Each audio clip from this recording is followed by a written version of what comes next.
Hello guys, good evening. Hope you all are doing well. So আজকে তোমাদের সামনে আমি একটা সুন্দর রেসিপি নিয়ে এসেছি, সেটা হলো মিক্স চাউমিন।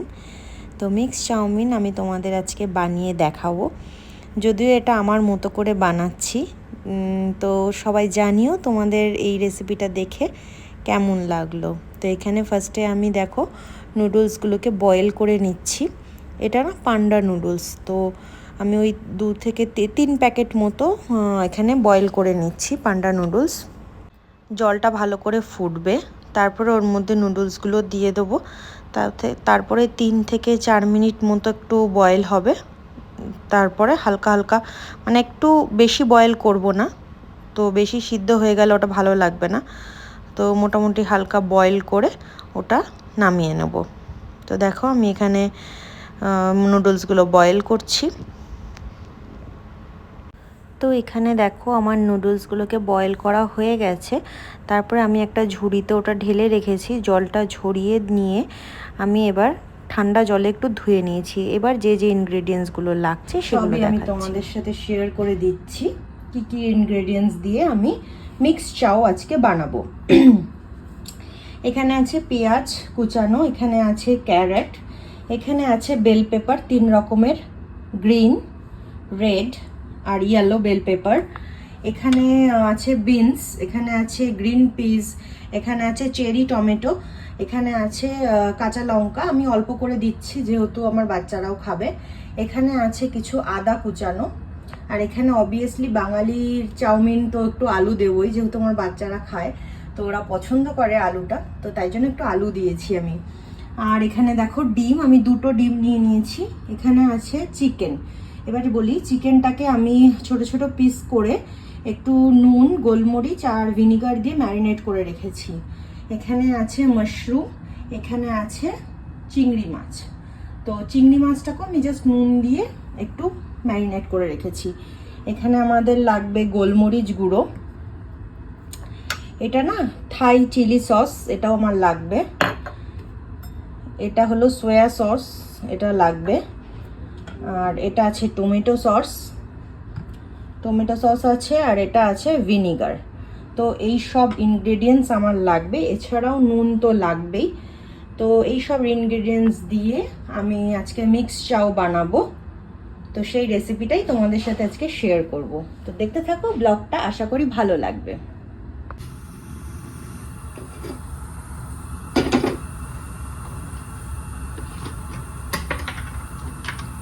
এখানে আমি তেল দিয়ে দিচ্ছি, অবশ্যই সাদা তেল।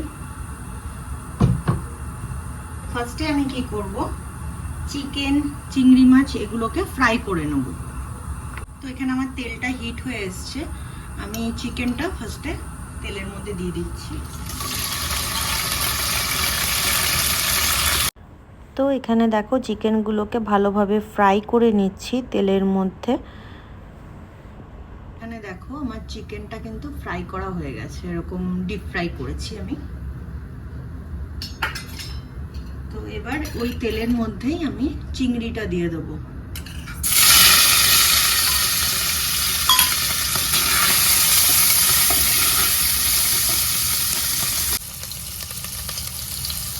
তো এখানে আমার প্রনটাও এরকম ভাজা হয়ে গেছে।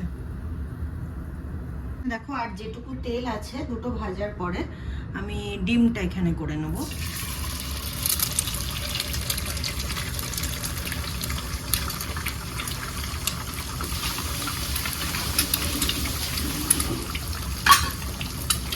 ডিমটার মধ্যে অবশ্যই আমি নুন দেবো, বিকজ আমি কিন্তু আগে নুন দিইনি ডিমের মধ্যে।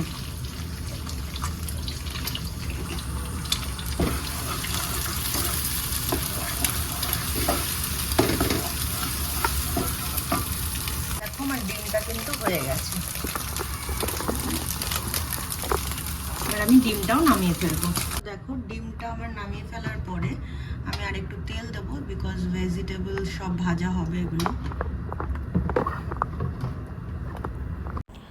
তো এখানে দেখো তেলটা ভালো করে গরম হয়ে যাওয়ার পর তেলের মধ্যে আমি যেই আদাগুলো জুলিয়ান করে কেটে রেখেছিলাম সেগুলোকে দিয়ে দিলাম। আদাগুলো জাস্ট একটু ফ্রাই হবে, বেশি ফ্রাই হবে না, হালকা হালকা ফ্রাই হবে। তারপরে আমি এর মধ্যে সব ভেজিটেবলসগুলো দেব, যেরকম আলু, তারপরে বিনস, এইসব যে ভেজিটেবলসগুলো আছে, আলু দিয়ে দিলাম, বিনস দিয়ে দিলাম। এরপরে আমি দেব হলো কাঁচা লঙ্কাটাও দিয়ে দিলাম দেখো এর মধ্যে। তারপরে একটু ফ্রাই হচ্ছে, তার মধ্যে আমি অনিয়নগুলো দিয়ে দিলাম। তারপরে ক্যারেট দিয়ে দেব, ক্যারেটগুলোও সমস্ত দিয়ে দিলাম। সব ভেজিটেবলসগুলো আমি একবারে দিচ্ছি না, আলু, গাজর, তারপরে অনিয়ন, এগুলো একটু বেশি ফ্রাই হওয়ার দরকার। বাট ক্যাপসিকাম, তারপরে তোমার টমেটো, এগুলো বেশি ফ্রাই হওয়ার দরকার নেই। তো এগুলো আমি একটু পরে দেবো। আগে আলু, বিনস, গাজর আর পেঁয়াজ এগুলোকে ভালো করে ফ্রাই করে নিচ্ছি।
তো এগুলো একটু ফ্রাই হয়ে যাওয়ার পর এবারে দেখো যে 3 রকমের বেল পেপার ছিল, গ্রিন, রেড আর ইয়েলো বেল পেপার, এগুলোও আমি দিয়ে দিলাম।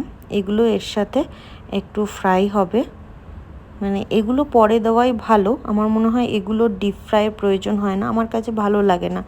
এগুলো একটু হালকা সটে করলেই, হালকা একটু ফ্রাই করলেই এগুলোর টেস্টও ভালো থাকে এবং কালারগুলোও খুব সুন্দর থাকে। তো এগুলো হালকা হওয়ার পরে আমি যে গ্রিন পিস নিয়েছিলাম ওই গ্রিন পিস আমি দিয়ে দেবো এর মধ্যে। এবার দেখো গ্রিন পিস দিয়েও আমি হালকা ফ্রাই করে নেব। তারপরে মাশরুমটা অ্যাড করলাম।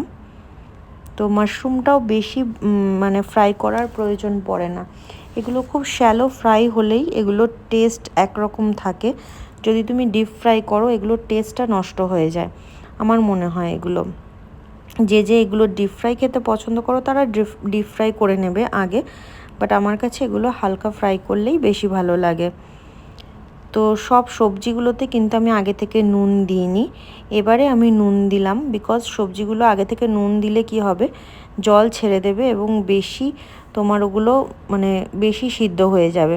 তো চাউমিনে বেশি মানে বয়েল হয়ে গেলে ভালো লাগে না, হালকা বয়েলই ভালো লাগে, মানে সবজিগুলো প্রত্যেক কটা প্রপার বোঝা যাবে, তবেই ওটা খেতে টেস্ট হবে আমার মনে হয়। ওই জন্য পরে যখন ফ্রাই হয়ে যাবে পরে তোমার সল্টটা অ্যাড করতে হবে, সল্ট, পেপার এগুলো সব পরে অ্যাড করতে হবে।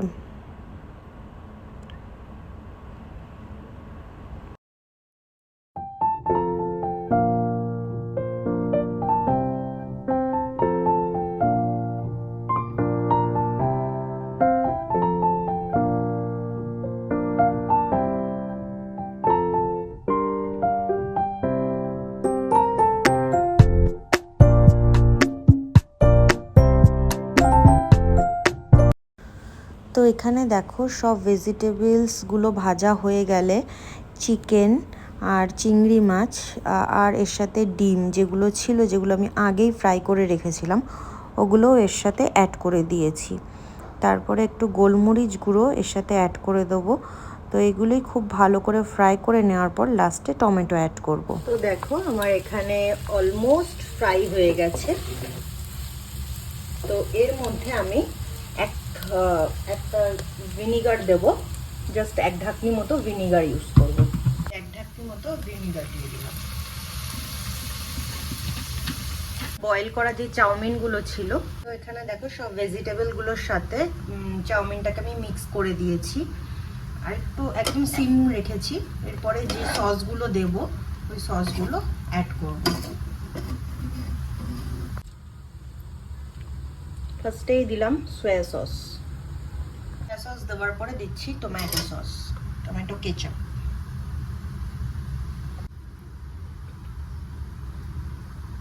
খুব বেশি দেব না, আমি সস খুব বেশি পছন্দ করি না। কেউ যদি বেশি চাও তো বেশি দিতেই পারো। হলো থাই চিলি সস, এটা অল্পই দেবো, এটাতে খুব ঝাল হয়। একটু গোলমরিচ গুঁড়ো দিয়েছি, আগেও দিয়েছিলাম লাস্টে। এবার এটা মিক্স করে জাস্ট অফ করে দেব। ফাইনালি আমাদের মিক্স চাউ রেডি। তাতান, চাউমিনটা কেমন হয়েছে? ভালো হয়েছে? টেস্টি হয়েছে?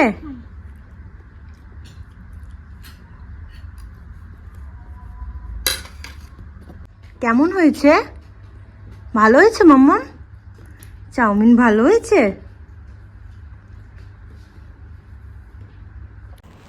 তো আমার বাচ্চারা তো মিক্স চাউয়ের রিভিউ দিয়েই দিল। তো তোমরাও বাড়িতে বানাও এবং আমাকে জানাও কেমন লাগলো। Bye bye.